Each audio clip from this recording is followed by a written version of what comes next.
प्रिय विद्यार्थियों, मैं रवीन सरन माथुर, सहायक आचार्य आर्थिक प्रशासन एवं वित्तीय प्रबंध ईएफएम राजकीय शाकंभर स्नातकोत्तर महाविद्यालय सांबरलेक जयपुर आपका आज के इस ई लेक्चर में स्वागत। विद्यार्थियों, पिछले ई लेक्चर्स में हमने बीकॉम तृतीय वर्ष के अंतर्गत ईएफएम विषय के पेपर ग्रामीण विकास एवं सहकारिता का अध्ययन आरंभ किया था। इसके अंतर्गत बाद में हमने सहकारिता का अध्ययन भी आरंभ किया।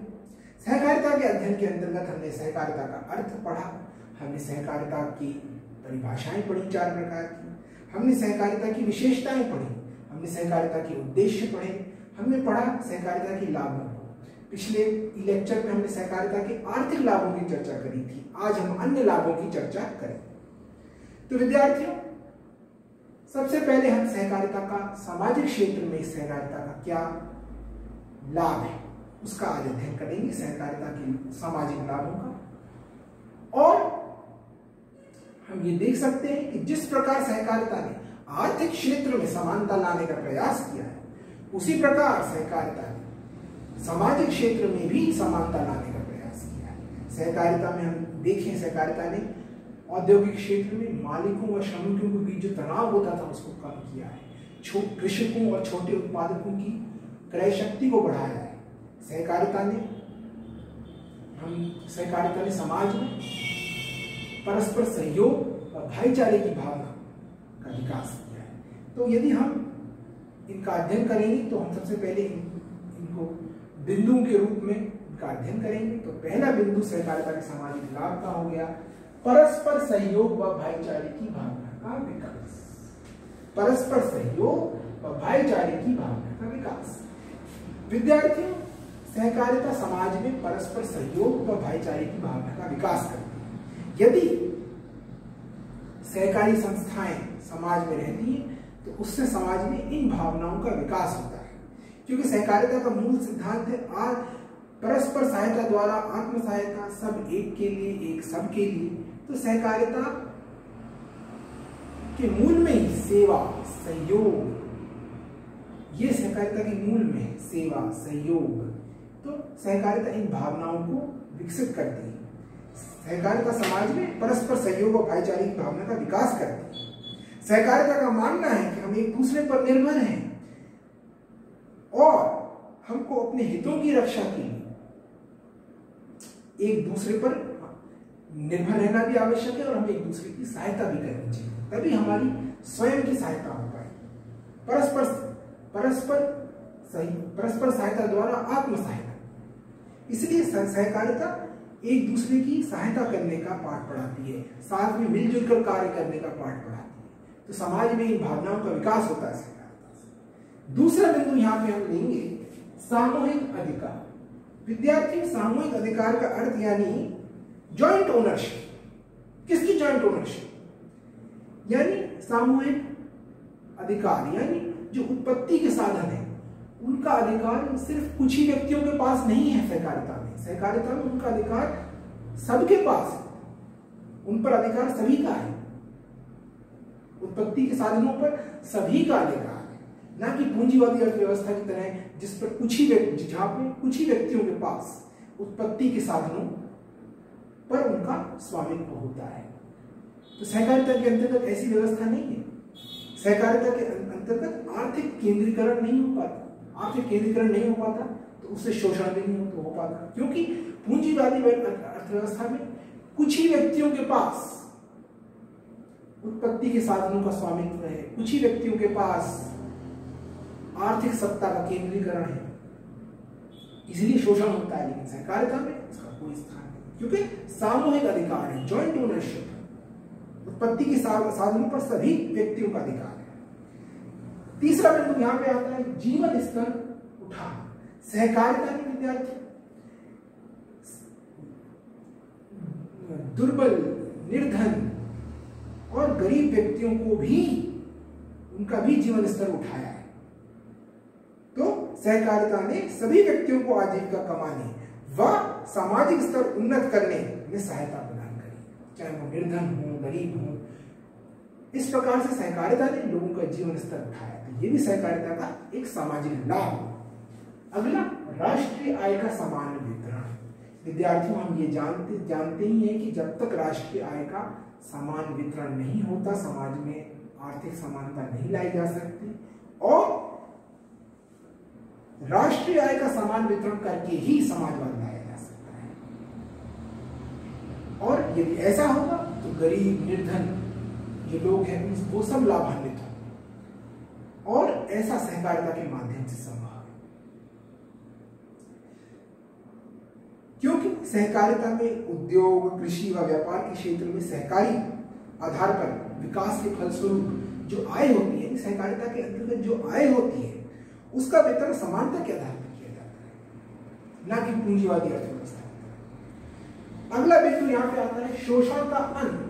विद्यार्थियों ने पहले ही हमने बताया कि सहकारिता में शोषण का कोई स्थान नहीं रह जाता, क्योंकि सहकारिता में पहली बात तो मूल भावना सेवा की है, सहयोग की है, परस्पर सहायता द्वारा आत्म सहायता है, तो यहाँ शोषण की कोई स्थान ही नहीं रह जाता। सहकारिता में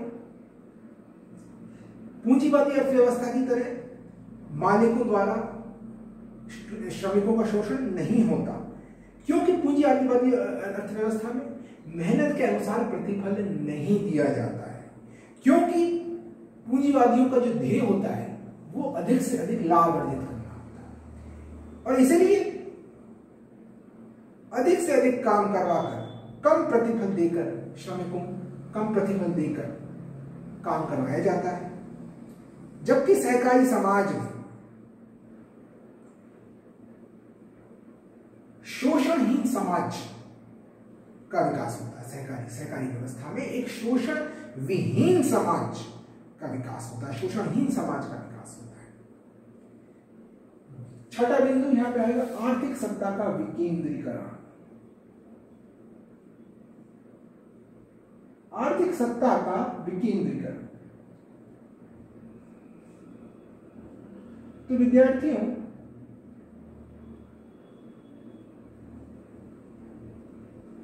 सहकारिता के अंतर्गत आर्थिक सत्ता का विकेंद्रीकरण हो पाता है, यानी आर्थिक सत्ता के केंद्रीकरण से जो पूंजीवादी अर्थव्यवस्था में आर्थिक विषमता फैलती है उसका अंत सहकारिता के माध्यम से हो सकता है। सहकारिता, क्योंकि सहकारिता के अंतर्गत समानता लाना, आर्थिक समानता लाना सहकारिता के मुख्य उद्देश्य है।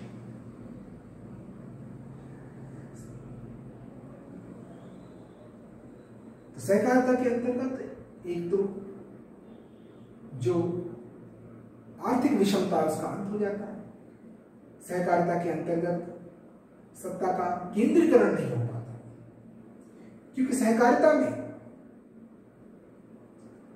एक तो हम पहले पढ़ चुके हैं कि सहकारिता में उत्पत्ति के साधनों पर सभी का अधिकार होता है। सहकारिता में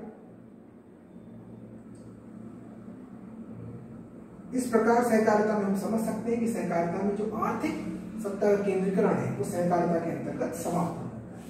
सातवां बिंदु है सामाजिक परिवर्तन।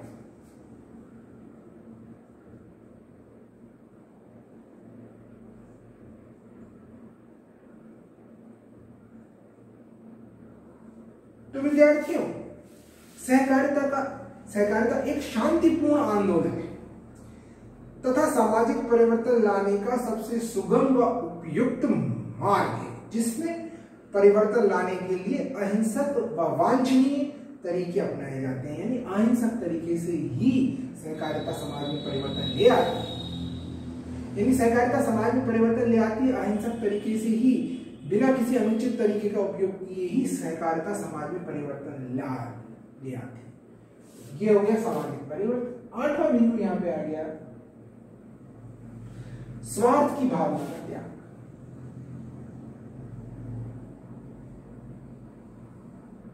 स्वार्थ की भावना का त्याग,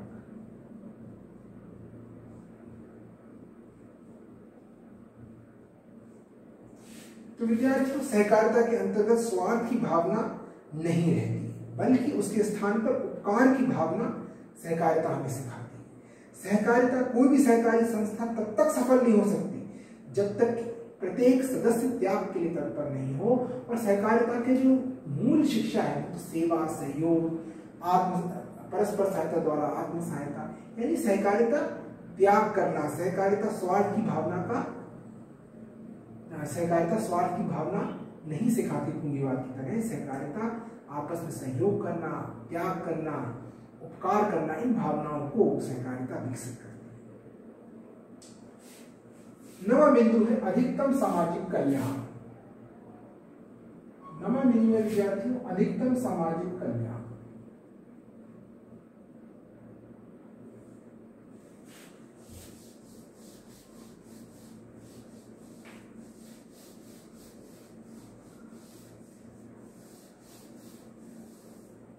तो यहां पे नवा बिंदु आया अधिकतम सामाजिक कल्याण।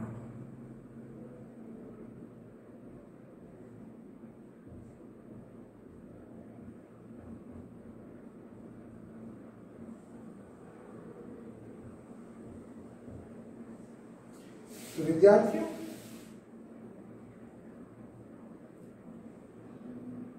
सहकारिता के अंतर्गत अधिकतम सामाजिक कल्याण संभव है, क्योंकि सहकारिता के अंतर्गत धन, आय तथा अवसरों का अगर हम देखें कि सहकारिता के अंतर्गत निर्धन व्यक्ति, दुर्बल व्यक्ति, उनको भी आर्थिक उन्नति करने का अवसर मिलता है।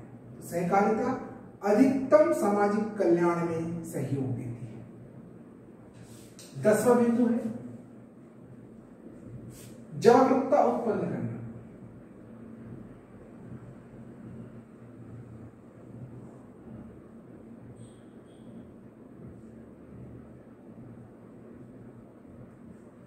तो विद्यार्थियों सहकारिता अपने सदस्यों को सामाजिक दृष्टि से जागरूक बनाने व अधिकारों व उनके कर्तव्यों के प्रति सजग करती है।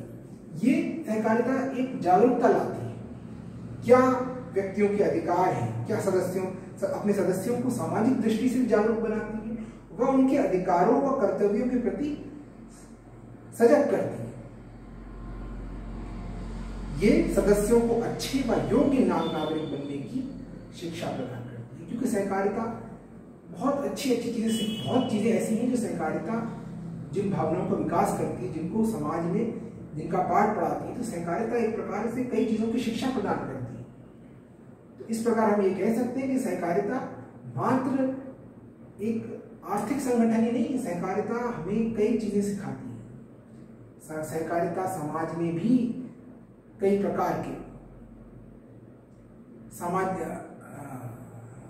सहकारिता कई प्रकार के समाज में सकारात्मक परिवर्तन लाने में सहयोग करती है। यानी सहकारिता समाज में सकारात्मक परिवर्तन लाने में सहयोग करती है। सहकारिता अपने सदस्यों को अधिकारों व कर्तव्यों के प्रति सजग बनाती है, उन्हें अच्छा और योग्य नागरिक बनने में सहायता करती है। और हम ये कह सकते हैं कि सहकारिता सहयोग व भाईचारे की भावना का विकास करती है। तो सहकारिता कई चीजों को हमें सिखाती है। 11वां है दुर्बलों की सुरक्षा। ये तो सहकारिता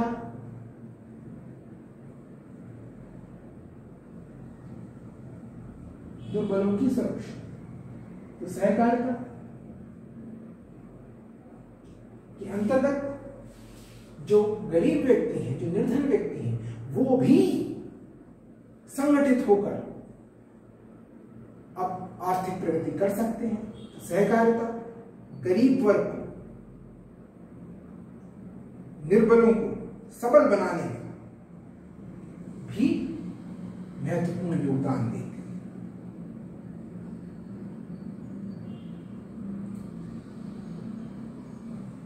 सहकारिता आर्थिक दृष्टि से दुर्बल किसानों को भी पनाह देती है।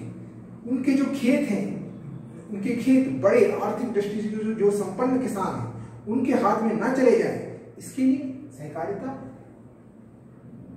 छोटे किसानों को, यानी दुर्बल किसानों को संरक्षण भी प्रदान करती है। इस प्रकार सहकारिता निर्बलों को सबल बनाना, उनको संरक्षण प्रदान करने में महत्वपूर्ण योगदान देती है।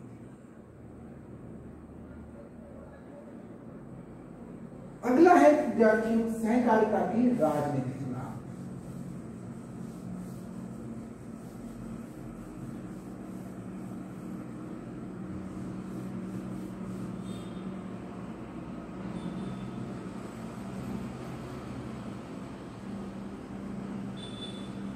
हम सहकारिता के राजनीतिक लाभों के बारे में बात करें तो सहकारिता, एक तो सहकारिता ग्रामीण क्षेत्रों में लोकतंत्र का पाठ बढ़ाती है, दूसरा सहकारिता राजनीतिक चेतना का विकास करने में भी सहयोग देती है। इसको हम ऐसे समझ सकते हैं कि सहकारी संस्थाओं का प्रबंध एवं संचालन पूर्णतः जनतांत्रिक प्रणाली के आधार पर किया जाता है।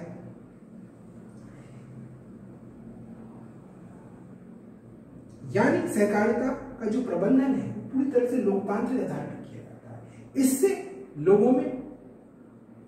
सहकारिता लोगों को लोकतांत्रिक भावना का विकास करती है। सहकारिता ये हमें सिखाती है कि किस प्रकार हम लोकतांत्रिक, अगर हम देखेंगे सहकारिता लोकतंत्र की जो शिक्षा है वो भी देती है। सहकारिता चुने हुए प्रतिनिधि या मुखिया की बात को बहुमत के आधार पर मानना और परस्पर उत्तरदायित्व वहन करने की शिक्षा देती है। सहकारिता इस प्रकार से हम कह सकते हैं कि राजनीतिक चेतना जागृत करने में सहयोग देती है, क्योंकि सहकारिता का प्रबंधन लोकतांत्रिक आधार पर होता है, और जब सहकारिता का प्रबंधन लोकतांत्रिक आधार पर होता है तो लोकतंत्र की शिक्षा सहकारिता देती है। किस प्रकार लोकतांत्रिक व्यवस्था, किस प्रकार से लोकतांत्रिक व्यवस्था काम करती है, सहकारिता इन सब की शिक्षा सहकारिता देती है। सहकारिता के नैतिक लाभ, अगले लाभ हो गए नैतिक लाभ।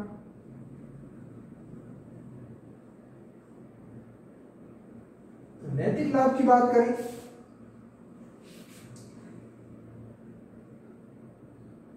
सहकारी आंदोलन एक हम ये कह सकते हैं कि सहकारिता आर्थिक व सामाजिक आंदोलन के साथ ही एक नैतिक आंदोलन भी है। नीति शास्त्र के बिना अर्थशास्त्र नीरस बन जाता है, उसमें मानवीय सद्भावना लोप हो जाती है और मानवीय सद्भावना के बिना सभ्यता की चमक भी नहीं रहती।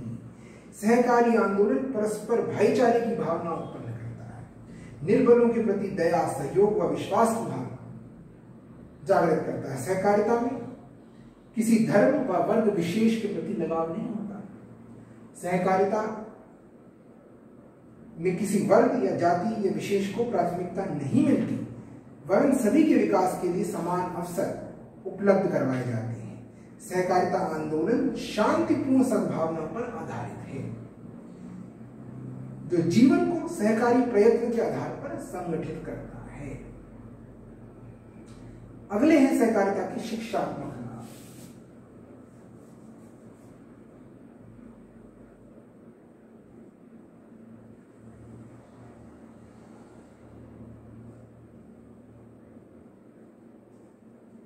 तो विद्यार्थियों में हम शिक्षात्मक लाभों की चर्चा करें तो सहकारिता आत्मनिर्भरता, परस्पर सहायता द्वारा आत्म सहायता, बंधुत्व व काम करने की भावना जागृत करती है। यानी संगठित होकर सामूहिक काम करने की भावना भी सहकारिता सिखाती है। यानी सहकारी सिद्धांतों में भी हम देख सकते हैं कि शिक्षा के सिद्धांत को महत्वपूर्ण बताया गया है। इस संबंध में डॉक्टर फॉकेट कहते हैं कि सहकारी समिति का पहला उद्देश्य अपने सदस्यों की आर्थिक दशा को सुधारना है। यानी डॉक्टर फॉकेट कहते हैं कि सहकारी समिति का पहला उद्देश्य अपने सदस्यों की आर्थिक दशा को सुधारना है। इस उद्देश्य की पूर्ति के लिए वह जिन तरीकों को अपनाती है तथा जिन गुणों की वह अपेक्षा रखती है और सदस्यों में विकसित करती है, वे उसे एक उच्चतर लक्ष्य को प्राप्त करने में सफल बनाते हैं। यानी सहकारिता का विकास सदस्यों की शिक्षा पर ही निर्भर करेगा। सहकारिता बचत व मितव्ययिता की शिक्षा देती है, लोकतंत्र की शिक्षा देती है, सहयोग व भाईचारे की शिक्षा देती है। यानी सहकारिता हमें कई प्रकार की शिक्षाएं देती है और ये शिक्षात्मक लाभ हम कह सकते हैं। शिक्षात्मक लाभ यानी सहकारिता हमें एक तो मितव्ययिता, सामूहिक, किस प्रकार से हम सामूहिक रूप से संगठित होकर काम करें, लोकतांत्रिक तरीके से कैसे काम करें, सेवा भावना व भाईचारे परस्पर सहयोग से कैसे काम करें, इन शिक्षाओं को सहकारिता देती है। और सहकारी सिद्धांतों में हम ये देख सकते हैं कि शिक्षा के सिद्धांत को प्रारंभ से ही स्वीकार किया है। तो विद्यार्थियों, आज की लेक्चर में हमने सहकारिता की सामाजिक लाभ, राजनीतिक लाभ, नैतिक लाभ और शिक्षात्मक लाभों की अध्ययन किया। आगे के लेक्चर्स में हम आगे का अध्ययन करेंगे। आज के लेक्चर में इतना ही। बहुत बहुत धन्यवाद।